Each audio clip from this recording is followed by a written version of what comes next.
બીજા એક મહત્વના સમાચારની વાત કરીએ તો ગીર સોમનાથના સાસણગીરમાં રિસોર્ટમાં પોલીસે દરોડા પાડ્યા। 55 જુગારી અને 2 કરોડ 90 લાખનો મુદ્દામાલ જપ્ત કર્યો।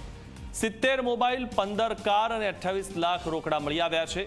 ધ પ્રીમિયર રિસોર્ટમાં પોલીસે મોટા પાયે દરોડા પાડ્યા અને બાતમીના આધારે એલસીબી પોલીસે જુગારધામ પર ત્રાટકી હતી અને આ તમામ જે મુદ્દામાલ ટીવી સ્ક્રીન પર જોવા મળી રહ્યો છે તે મુદ્દામાલ રિકવર કરવામાં આવ્યો છે। એલસીબી પોલીસે જુગારધામ પર ત્રાટકી હતી અને આજે ધ પ્રીમિયર રિસોર્ટ છે ત્યાં પોલીસે મોટા પાયે દરોડા પાડ્યા હતા।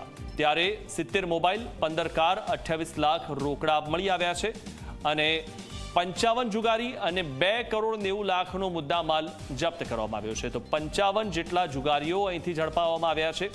ત્યારે ગીર સોમનાથના સાસણગીરમાં રિસોર્ટમાં પોલીસે દરોડા પાડ્યા અને અહીંયા જુગારધામ ચાલતું હતું ત્યારે 55 જુગારીઓની અટકાયત કરવામાં આવી છે અને ઘણા બધા આમાં મોટા માથા પણ હોઈ શકે છે। 55 જુગારી અને 2 કરોડ 90 લાખનો મુદ્દામાલ જપ્ત થયો છે।